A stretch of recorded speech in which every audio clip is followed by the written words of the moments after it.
सभी को नमस्कार। जैसा कि आप देख पा रहे हैं, आज 23 जून को जो स्कूल लेक्चरर का ग्रुप ए के लिए जो पेपर हुआ है,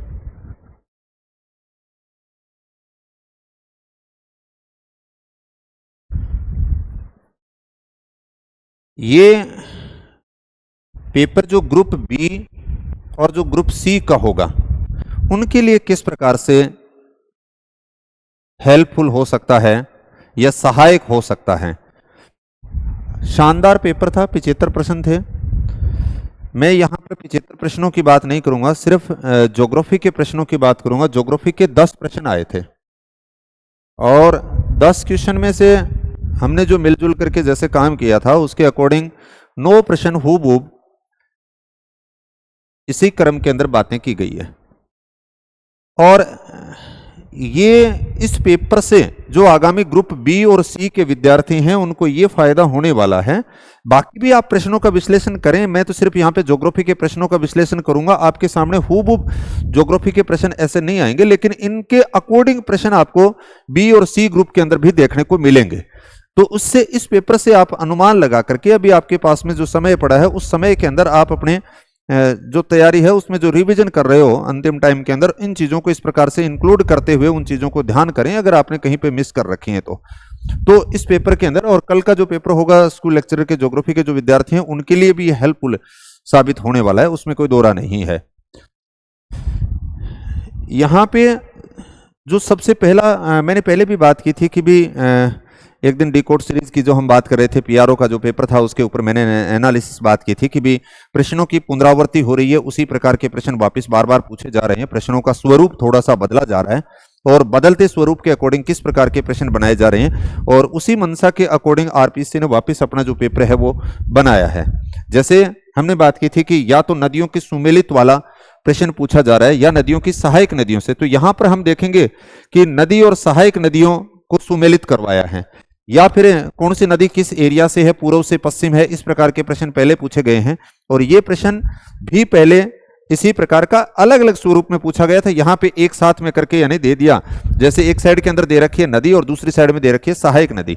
अब नदी के अंदर अगर आप देखोगे तो आपको यहां पे सबसे पहले अगर देखा जाए माही नदी की अगर बात करते हैं तो उसकी अनास यहां पे हमने पहले से दिखा रखा है, ये पहले भी आया हुआ है कि माही की जो सहायक नदियां हैं ये मैंने अनास के ऊपर स्टार लगा रखा है। चाहे सोम की बात करें, जाखम की बात करें, अनास की बात करें, चाप की बात करें, मोरेन, एराव, ईरू, भादर, हरण, ये सारी नदियां पहले पूछी गई है माही की सहायक नदी। और उसी में से आपको यहां पर एक दे दी कि भाई माही नदी की सहायक कौन सी है, आपने देखा कि अनास। तो 3 इसके अंदर भी आ रहा है, 3 इसके अंदर भी आ रहा है। अब आपको बी ऑप्शन के ऊपर जाना पड़ेगा।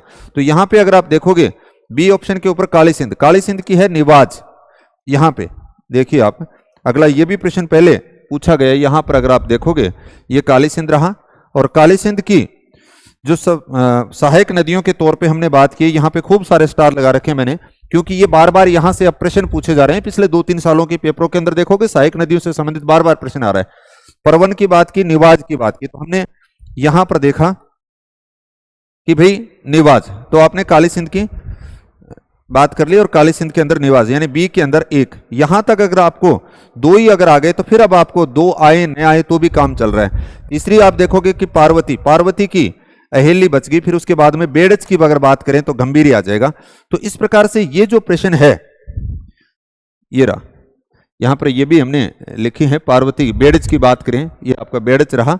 और बेड़च की सहायक नदियों की अगर बात करें गंभीरी, ये भी प्रश्न पहले पूछा गया है। तो कहने का मतलब ये प्रश्न हमने पहले भी बात की कि इस स्वरूप के जो प्रश्न है वो पूछे जा रहे हैं। तो मैं ये कहना चाहता हूं यहां पर ये जो अपवाह तंत्र का टॉपिक है, इस अपवाह तंत्र के टॉपिक में से बी और सी ग्रुप जो होगा उसको निश्चित रूप से यहां पे प्रश्न देखने को मिलेगा। 2 स्वरूप के प्रश्न आपको देखने को मिल सकते हैं। एक तो यही सेम पैटर्न जो आप देख रहे हो उसके अकॉर्डिंग दूसरी जो नदियां हैं उनसे संबंधित यहां पर आपको ऐसा प्रश्न देखने को मिल सकता है। सुमेलित वाला जरूरी नहीं है कि आपके सामने दे देगा कि एक साइड के अंदर जैसे माई दिया, काली सिंध दिया, पार्वती दिया और उनके 2-2, 3-3 इस प्रकार से ग्रुप बना करके पूछ लेगा कि निम्नलिखित में से कौन सी किससे सुमेलित नहीं है। या तो सहायक नदियों का आएगा या फिर जो सहायक जो नदियां हैं उनका क्रम आपको पूर्व से पश्चिम इस प्रकार से पूछा जा सकता है, उत्तर से दक्षिण पूछा जा सकता है। या फिर यहां से आपके सामने जो प्रश्न देखने को मिलेगा वो बंगाल की खाड़ी की नदी कौन सी है, अरब सागर की नदी कौन सी है, इस प्रकार का प्रश्न आपको देखने को मिल सकता है, या जल ग्रहण क्षेत्र से संबंधित प्रश्न देखने को मिलेगा। तो प्रश्न बी और सी ग्रुप के अंदर कुछ कुल मिलाकर के ऐसा ही प्रश्न वहां पर रहने वाला है। तो ये प्रश्न मैंने पहले भी कहा था कि इस प्रकार के प्रश्न बहुत बार पूछे जा रहे हैं और वापिस वैसा ही प्रश्न आरपीएससी ने वापिस दोहराया है। और कल का जो कॉलेज स्कूल लेक्चरर का जो ज्योग्राफी का पेपर है उसके अंदर भी कुछ इससे मिलता जुलता हुआ आपको वापस, क्योंकि अपवाह तंत्र का टॉपिक वहां पर भी है, तो वहां पर भी आपको ये प्रश्न वापस रिपीट देखने को मिलेगा। फिर उसके बाद में अगर बात करें नेक्स्ट, अगर प्रश्न की मैं बात करूं,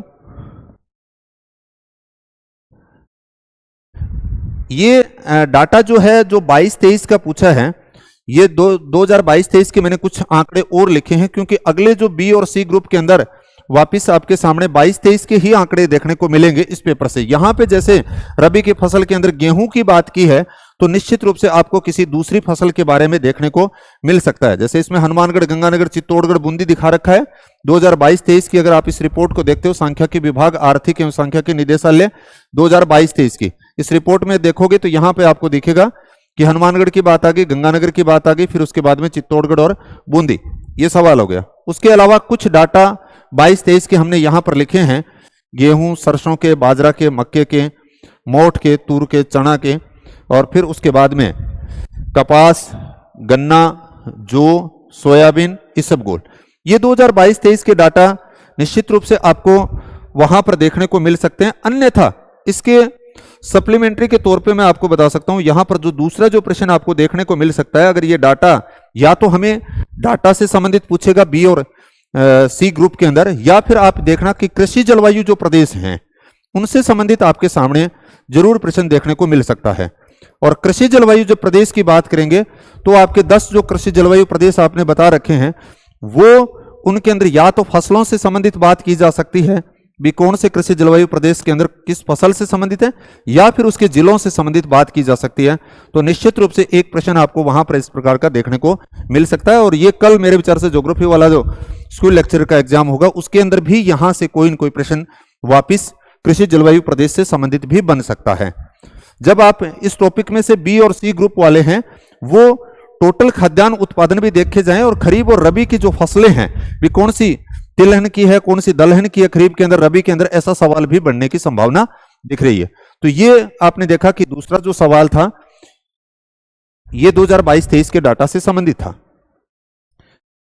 फिर उसके बाद में नेक्स्ट अगर मैं बात करूं, तीसरा प्रश्न, ये मैंने बहुत बार क्लास के अंदर भी कहा है, बार बार जब भी बात मैं करता हूं तो मेरे को ऐसा लगता है कि पिछले 2-3 पेपरों के अंदर कहते हैं तो ये आरपीएससी का जो एग्जामिनर जो है उसका एक तरह से पसंदीदा सा सवाल बना हुआ है इसकी चोटियों से संबंधित। मैंने पीछे भी एक पेपर जो आया था उसके अंदर भी मैंने बात की थी कि अरावली की जो चोटियां, शायद पीआरओ का पेपर था, मुझे एग्जैक्ट याद नहीं है, उसके अंदर भी ऐसे आया था, बहुत सारे पेपरों के अंदर। तो मैंने यहां पर ये सवाल कई बार मैंने क्लास के अंदर भी करवाया और उस समय मैंने ये भी कहा था कि यहां से बार बार प्रश्न पूछा जा रहा है। अब बार बार प्रश्न का मतलब होगा कि या तो वो शुरू से लेकर के इस प्रकार से, हमने यहाँ पे 22-23 चोटियों के नाम, जैसे 26 चोटियों के नाम मैंने याद करा रखे, तो कई बार ऐसा लगता है कि गुरुजी 26 क्या मैं याद करा, यहां तक कि पेपर के अंदर बात की गई है 25-26। और बी और सी ग्रुप के अंदर भी मुझे ऐसा लगता है कि यहां से आपको कुछ न कुछ देखने को जरूर मिलेगा। जैसे इसमें ये दी थी, यहां से भाई इतना मुश्किल सवाल था, आसान नहीं था। आरोही क्रम की बात की थी आपके सामने, तो उसने कहा था आरोही का मतलब बढ़ते हुए, अवरोही का मतलब घटते हुए। हमने जो लिख रखा है क्रम वो घटते क्रम में है, इस प्रकार से। उन्होंने पूछा था आपको बढ़ते क्रम के अंदर, आरोही क्रम के अंदर। आरोही क्रम में देखोगे तो सबसे पहले आपको 11 नंबर के ऊपर, ये कमलनाथ पहले भी पूछी जा चुकी है, कमलनाथ से ऊपर की अगर बात करते हो तो ऋषिकेश, ये दिखा रखी, कमलनाथ, ऋषिकेश, रघुनाथगढ़, धोनिया।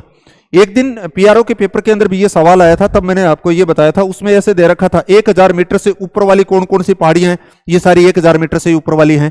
तो वापिस कुछ न कुछ आपके सामने भी ऐसा ही सवाल वापिस देखने को मिल सकता है।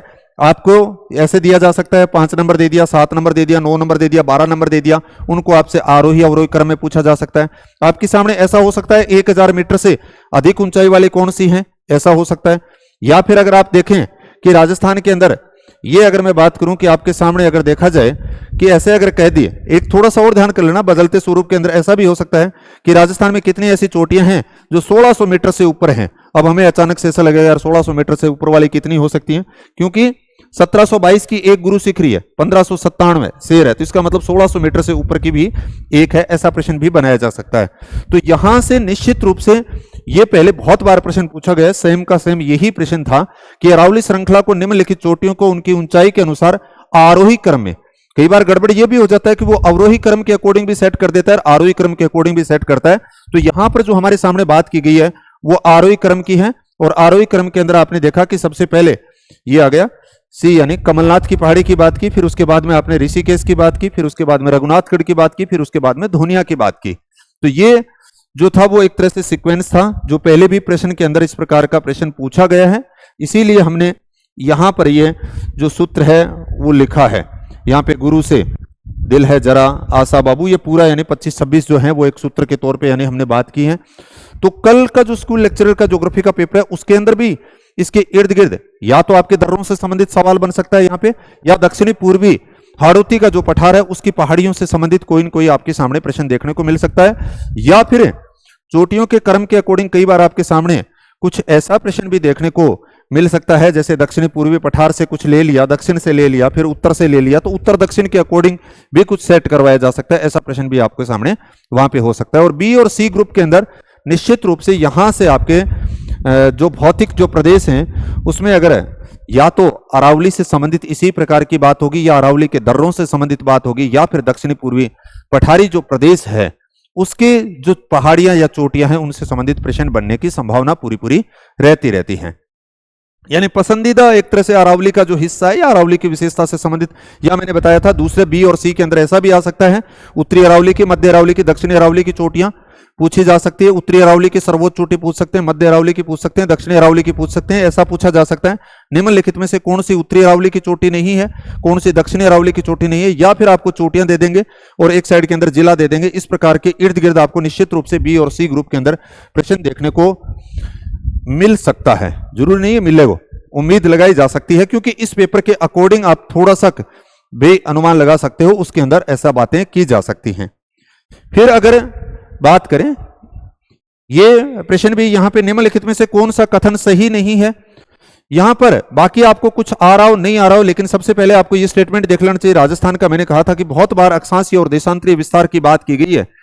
ये मैं जब क्लास के अंदर भी अपने पढ़ते हैं तो ये बात आती है कि राजस्थान का जो देशांतरीय विस्तार की बात करते हैं सेम यहीं से है। राजस्थान का देशांतरीय विस्तार 69 डिग्री 30 मिनट पूर्वी देशांतर से लेकर के 78 डिग्री 17 मिनट पूर्वी देशांतर तक है।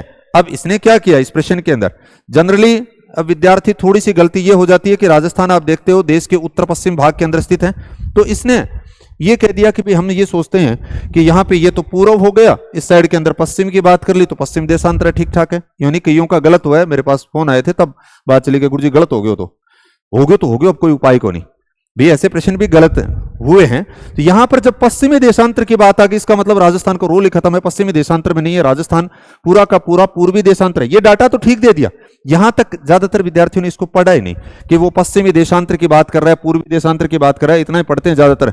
69 डिग्री 30 मिनट से लेकर के 78 डिग्री 17 मिनट, यहां पर जो हमने बात की है 69 डिग्री 30 मिनट से लेकर के 78 डिग्री 17 मिनट, ये डाटा तो उसने दे रखा था, लेकिन दिक्कत कहां पे आई, पश्चिमी देशांतर इस शब्द को भी बहुत सारे विद्यार्थी हैं उसने नहीं पढ़ा, तो आप ध्यान रखें। बाकी ये कर्क रेखा राजस्थान के 2 जिलों से ये जो स्टेटमेंट है, एक आधा इसमें से अगर नहीं भी आ रहा हो तो कोई फर्क नहीं पड़ेगा। तो यानी आपको हर एक प्रश्न का जो स्वरूप है उसके हर एक डाटा को पढ़ने का प्रयास करना। तो निश्चित रूप से ये प्रश्न हमें ये दिखा रहा है बी और सी ग्रुप के लिए, मैं आपको बता देता हूं, यहां पर राजस्थान का जो सामान्य परिचय है उससे प्रश्न बनता हुआ दिख रहा है आपका, और वो प्रश्न ऐसा बनता हुआ कि या तो जिलों के क्रम के अकॉर्डिंग बात की जा सकती है, जिलों की बाउंड्री जो है वो किस राज्य के साथ में उनसे संबंधित हो सकता है, कौन सा अंतर्वर्ती जिला है उससे संबंधित प्रश्न पूछे जा सकते हैं। तो इस प्रकार के प्रश्न निकटवर्ती जिलों के साथ में बात की जा सकती है। तो ऐसा कोई न कोई प्रश्न आपके सामने वापस यहां से रिपीट होने की संभावना बनती है। फिर उसके बाद में अगर देखें नेक्स्ट प्रश्न, 80 सेंटीमीटर समवर्षा रेखा निम्नलिखित में से किस जिले से नहीं गुजरती है।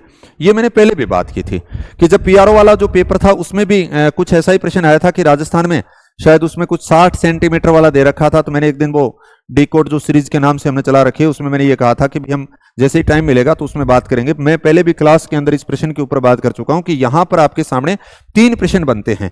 3 प्रश्न का मतलब ये था कि भाई एक तो आपके सामने ऐसा आएगा कि सामान्य जो वर्षा के आधार पर राजस्थान का जो जलवायु का वर्गीकरण है, 3 प्रश्न है, या तो वापिस आपको इसी जलवायु वर्गीकरण से संबंधित प्रश्न देखने को मिलेगा, या फिर आपके सामने कोपेन और थॉर्नथवेट, यानी कल जो ज्योग्राफी का पेपर है उसमें तो निश्चित रूप से आपको कोपेन और थॉर्नथवेट जो हैं उनसे संबंधित, यानी उनके क्लासिफिकेशन के अंदर यानी कौन से जिले आते हैं, जैसे इसके अंदर जिले पूछे गए हैं उसमें भी जिलों की संभावना बनती है इस प्रश्न के स्वरूप को।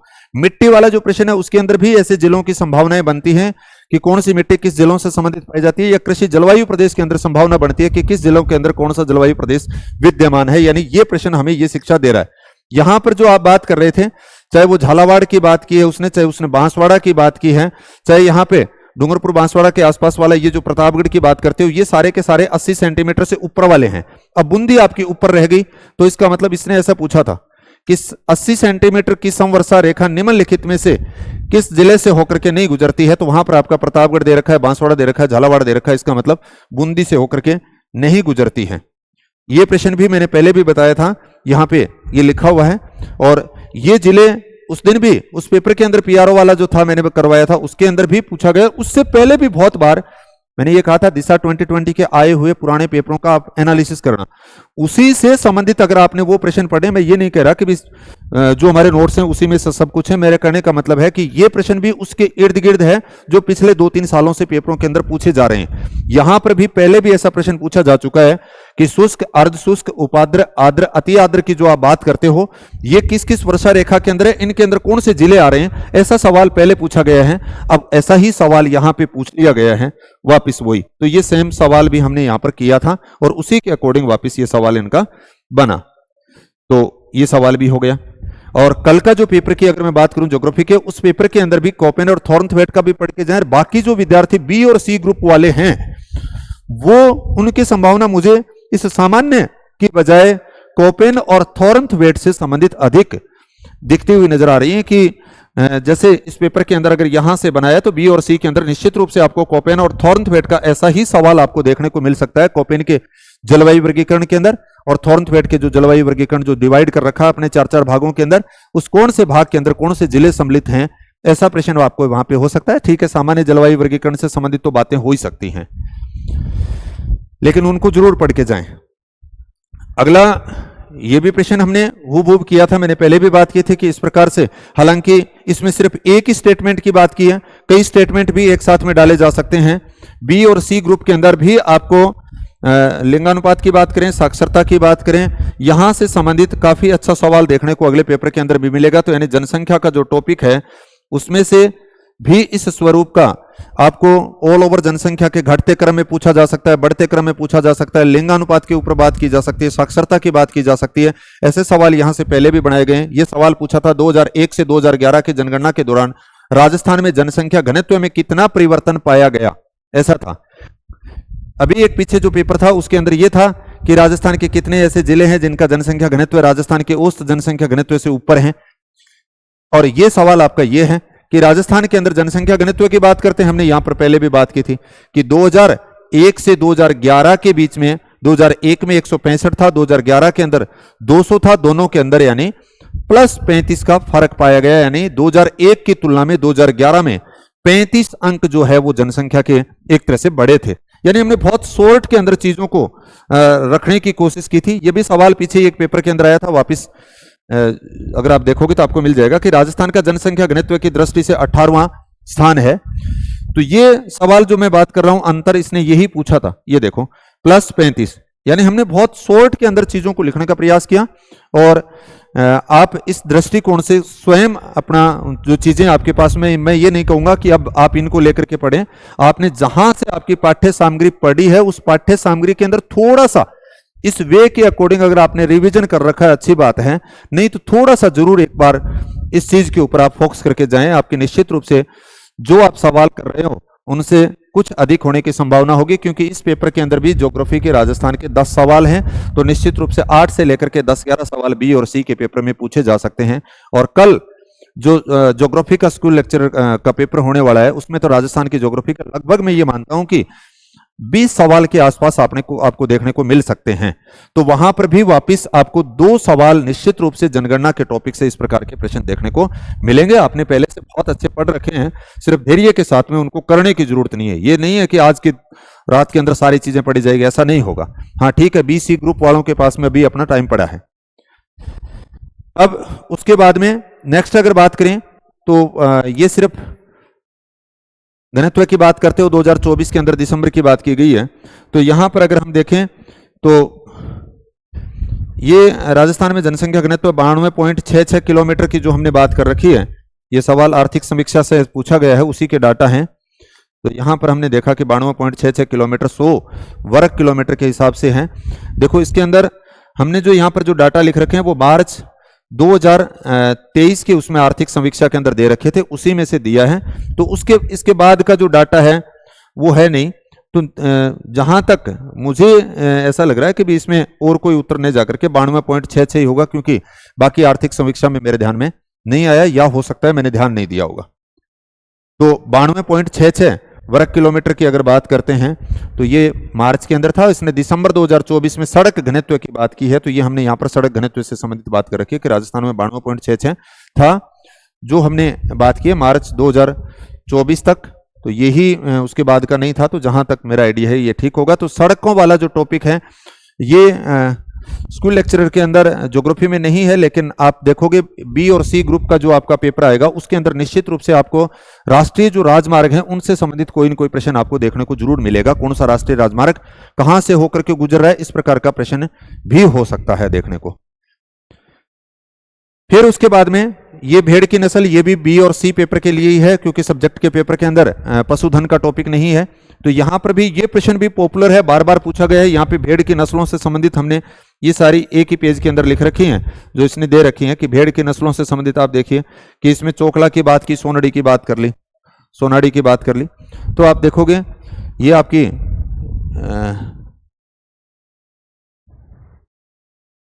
सोनाड़ी यहां पे देख लीजिए, इसी प्रकार से चोखला की बात कर रखी है, यानी सारी की सारी ये सोनाड़ी आ गई। उसके बाद में खैरी की बात आ गई, बागड़ी आ गई, मालपुरी आ गई, चोखला आ गया, और फिर ये यहाँ पे मगरा की बात कर रखी है, जैसलमेरी की बात कर रखी है, पुगल की बात कर रखी है, मारवाड़ी की बात कर रखी है। ये भेड़ की प्रमुख नस्लें हैं। तो इसने यहाँ पर यही दे रखा था, चोखला और सोनाड़ी की बात आ गई, मगरा और खेरी की बात हमने यहाँ पे कर ली, यानी ये आपकी खेरी आ गई। इसी प्रकार से यहाँ पर आप देखिए ये मगरा रही, ये मगरा आ गई, खेरी आ गई, चोखला आ गई, फिर उसके बाद में सोनाड़ी आ गई। और भेड़ की नस्ल के तौर पे बात करें पुगल और नाली, ये भी रही। ये आप देखिए ये पुगल की बात आ गई। यहां पे आप देखोगे तो इसके अलावा ये हनुमानगढ़ के अंदर नाली, ये इतनी इसके अकॉर्डिंग, यानी इसने आपको 6 शब्द दे रखे थे। उसके बाद में 2 जमुनापुरी और मालवी, इसका मतलब ये आपकी भेड़ से संबंधित है नहीं है। तो ये प्रश्न भी बहुत बार पहले से पूछा गया है, मैंने यहाँ पे सबके स्टार लगा रखे हैं ये, तो इसका मतलब ये पहले से कहीं न कहीं भेड़ की नस्ल पूछी जा रही है। तो हो सकता है आपके सामने B और C ग्रुप के अंदर भेड़ की न आकर के आपके सामने बकरी की नस्ल पूछी जा सकती है, और खासतौर से मुझे ऐसा लगता है कि गाय की नस्ल आपको देखने को वहां पे मिल सकती है, या फिर इनकी मिक्स मिल सकती है। कौन सी किसकी है उनको सुमेलित करिए, ऐसा प्रश्न आपको यहां से जरूर देखने को मिलेगा। या फिर टोटल जो पशुओं का एक तरह से क्रम है वो देखने को मिल सकता है। राजस्थान के अंदर कौन सा पशुधन सबसे ज्यादा पाया जाता है उनका क्रम आपको देखने को मिल सकता है। तो बहुत ही शॉर्ट के अंदर हमने यहाँ पर बातें की हैं, उसको आप जरूर एक बार देखें, या आपके पास में जो डाटा है आपके जो पाठ्य पुस्तक है उसमें से देख करके चले जाएं। ये गाय की सारी नस्लों की बात कर रखी है, राठी की बात आ गई, फिर इसके बाद में साहिवाल आ गई, हरियाणवी आ गई, नागौरी आ गई, मेवाती या कोठी आ गई, बहुत बार पूछी गई है। गिर की बात करते हो, रेडा की बात करेंगे, मालवी की बात करेंगे, सांचोरी की बात कर लेंगे, कांकरोज की बात कर लेंगे, थार पारकर मालानी की बात कर लेंगे। तो ये गाय की प्रमुख जो नस्लें हैं वो हो गई।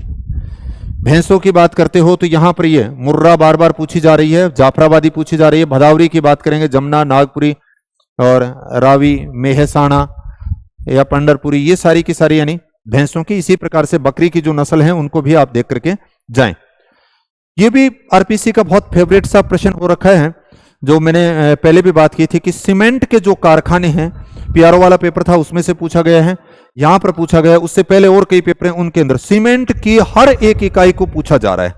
यानी पिछले 3 सालों के अगर पेपर आप देखते हो, चाहे वो आरएस का है, चाहे आपका कांस्टेबल का है, चाहे एसआई का है, चाहे किसी और एग्जाम का है, चाहे कॉलेज लेक्चर का, स्कूल लेक्चर का, पता नहीं, उनके अंदर घुमा फिरा करके हर दूसरे तीसरे पेपर के अंदर सीमेंट से संबंधित प्रश्न जरूर पूछने का प्रयास किया जा रहा है। कभी उनको सुमेलित करवा लेता है, कभी ये पूछ लेता है कौन सी इकाई कहां पर है, इस प्रकार से। तो ये सब्जेक्ट के अंदर भी जो कल का पेपर है उसके अंदर भी सीमेंट कारखानों या चीनी उद्योग से संबंधित बातें की जा सकती हैं, या फिर हमने कपड़े से संबंधित जो बातें की थी, मिल, उनसे संबंधित कुछ बातें की जा सकती हैं। और बी और सी ग्रुप के अंदर तो वापस मुझे ऐसा लगता है कि आपको या तो सीमेंट की मिल जाएंगी, या फिर आपके सामने चीनी उद्योग मिलेगा, या फिर कपड़े की जो इकाइयां हैं उनसे संबंधित आपको पेपर के अंदर देखने को मिल सकती है कि कौन सी इकाई कहां पे सुमेलित है। इसके इर्द गिर्द आपको सवाल जरूर मिलेगा वहां पे। यहां पे देखिए आप किसके अंदर आप देखते हो कि श्रीराम सीमेंट, श्रीराम सीमेंट, श्रीराम नगर, ये पूरी के पूरी यहां पे दिखा रखी है हमने, ये देख लीजिए। यहां से अगर देखेंगे ये आगे श्रीराम सीमेंट, श्रीराम नगर कोटा के अंदर बात कर ली, दूसरी उसने बात की थी, ये श्रीराम सीमेंट आ गई। एसीसी सीमेंट की अगर बात करें,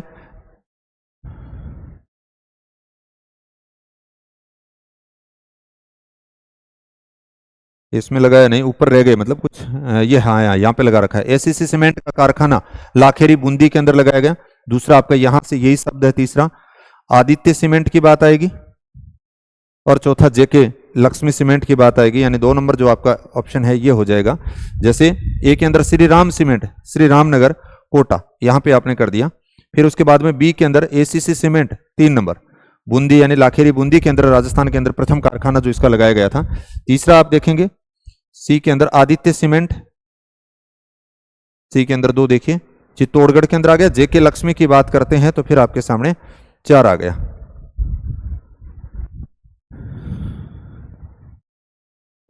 ये रहा आदित्य सीमेंट चित्तौड़गढ़, जेके लक्ष्मी सिरोही। ये मैंने पहले ही यहां पर बहुत सारे स्टार लगा रखे हैं, ये चारों शब्द दिए थे। ये श्रीराम की बात कर ली, लाखेरी की बात कर ली, जेके लक्ष्मी की बात कर ली, आदित्य की बात कर ली।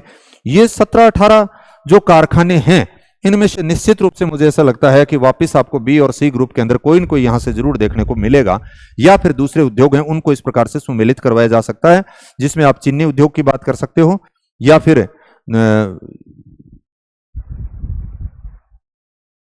सीमेंट की जो बात है वो की जा सकती है। तो ये तो हमने सीमेंट वाला जो प्रश्न था ये देख लिए। ये बहुत बार पहले भी पूछा गया। मैं पहले कह रहा हूं कि प्रश्नों को एक तरह से थोड़ा बहुत स्वरूप बदलता जा रहा है, उसके अकॉर्डिंग आप अपना तैयार कीजिए। ये केवल बी और सी ग्रुप की बात नहीं है, इसके अलावा भी अगर कोई राजस्थान का और कोई कंपटीशन दे रहा है जिसमें राजस्थान की ज्योग्राफी आती है, आप इस लेवल के अकॉर्डिंग अपना काम जरूर करें। पुराने आए हुए प्रश्नों का एनालिसिस करते हुए, पुराने आए हुए प्रश्न का भावार्थ मेरा ये नहीं है कि हूबहू प्रश्न आपको उठा के देगा, आपको उस प्रश्न के अकॉर्डिंग दूसरों प्रश्नों को बनाना आना चाहिए, तो फिर मतलब आप दूसरों से आगे होंगे और आपको पेपर के अंदर दिक्कत नहीं आएगी। ये खनन क्षेत्र की अगर बात करें, युग्मों में से कौन सा सुमेलित नहीं है? सीसा जस्ता की बात करें, रामपुर आगुचा और गुलाबपुरा की बात कर लें, लो एस्क नाथ की बेरी ये नहीं है, तांबा खो दरीबा ये बहुत बार पूछा गया, मैग्नीज का काला खूंटा ये भी बहुत बार पूछा गया है। यहां पर ये सारी खाने हमने बात की हैं। देखो सीसा जस्ता की अगर बात करें, ये रहा आपका रामपुर आगुचा, यहां पे सीसा जस्ता की बात आ गई। फिर उसके बाद में आपने देखा तांबा, और तांबा की बात कर रहा है तो खो दरीबा ये आ गया। तीसरा अगर बात करें मैग्नीज, मैग्नीज की बात की थी काला खूंटा, ये आपका यहाँ पे काला खूंटा रहा। तो ये प्रश्न ये हमने यहाँ पे बहुत अच्छे से मैग्नीज की बार बार, तो बी और सी ग्रुप के अंदर निश्चित रूप से आपके सामने ये आ सकते हैं। या ये आजकल ये देखो, ये पीआरओ के पेपर में भी आया था, मैंने डिकोड जो सीरीज थी उसके अंदर भी बात की थी कि ये नाथ की बेरी भी बार बार पूछा जा रहा है, और अडुका अदवानी ये भी बार बार पूछा जा रहा है। ये दोनों शब्द हो सकता है आपके अगले बी सी ग्रुप के अंदर मिल जाएं, या फिर राजस्थान की ज्योग्राफी का जो पेपर होने वाला है उसके अंदर आपको इनसे संबंधित, ये मुझे ऐसा लगता है कि बी और सी ग्रुप के अंदर आपको कहीं ना कहीं ये जो शब्द है वो देखने को मिल सकता है, अडुका अदवानी, क्योंकि ये पिछले 2-3 पेपरों के अंदर बार बार प्रचलन में आ चुका है। और नाथ की बेरी है ये भी आ गया। यहां पे हमने लिखा है कि नाथ की बेरी और टुनका ये राजस्थान के अंदर भीलवाड़ा में अब्रक के मुख्य खनन क्षेत्र हैं, और दूसरा अडुका अदवानी ये जयपुर के अंदर रॉक फॉस्फेट का है, और खेरवाड़ा उदयपुर के अंदर एस्बेस्टस का है। तो ये तीनों जो खनन क्षेत्र हैं जो हमने यहां पर लिखे हैं, इनको आप जरूर से याद करके जाएं। उम्मीद की जा सकती है कि ये बाकी पेपर के अंदर, क्योंकि ये पीआरओ का पेपर है जो यहाँ पे हमने पहले भी बात की थी, उसी से संबंधित ये शब्द ले लिया। तो आपको अगर एक नाथ का बेरी भी, नाथ की नेरी अगर ये आ रहा था तो भी आपका एक से ही ये प्रश्न ठीक हो रहा है, या बाकी आपने जो तीनों पहले से लिख रखे हैं उसके अकॉर्डिंग हो जाएगा। यानी सामान्य एक तरह से प्रश्न पहले जो पूछा जा रहा है उसी के अकॉर्डिंग ये प्रश्न है, और निश्चित रूप से इसके इर्द गिर्द आगे भी आपको प्रश्न देखने को मिलेंगे। तो बी और सी ग्रुप के अंदर आप यहां पे खनन क्षेत्रों के इस प्रकार से जरूर पढ़ करके जाएं। फिर उसके बाद में ये हमने बात कर ली। तो ये कुछ राजस्थान से संबंधित प्रश्न थे। अब जो राजस्थान की ज्योग्राफी वाले जो विद्यार्थी हैं उनको भी मैं एक यहाँ पे ये कहना चाहूंगा कि राजस्थान की ज्योग्राफी के काफी अच्छे पूछे गए थे। बी और सी ग्रुप के अंदर बात करें या चाहे कोई और राजस्थान का जो एग्जाम निकट भविष्य के अंदर जो होने वाले हैं, चाहे सेकंड ग्रेड की अगर आप बात करते हो या कोई और बीच के अंदर जो एग्जाम आएंगे, इसी पैटर्न के प्रश्न आपको वहां पर देखने को मिलेंगे। इसके अकॉर्डिंग आप अपनी तैयारी रखें, निश्चित रूप से आपको सफलता मिलेगी। और बाकी अन्य जो भी पेपर होंगे उसके ऊपर जैसे समय मिलेगा हम आगामी पुनः बात करेंगे। और इसी के साथ में आप सबको बहुत बहुत शुभकामनाएं, और पेपर को बड़े धैर्य के साथ में करें, क्योंकि पेपर जो है वो आज का भी लंबा था, और बी और सी ग्रुप के अंदर इसके अकॉर्डिंग भी ऐसा लग रहा है कि पेपर लंबा होगा। तो उस कंडीशन के अंदर आप धैर्य के साथ में प्रश्नों को करें, और जो गणित वगैरह के जो सवाल होते हैं उसको आप लास्ट में रखें, ताकि सीधे पढ़ने वाले जो सवाल हैं उनको किए जा सकें। चलो इसी के साथ में धन्यवाद।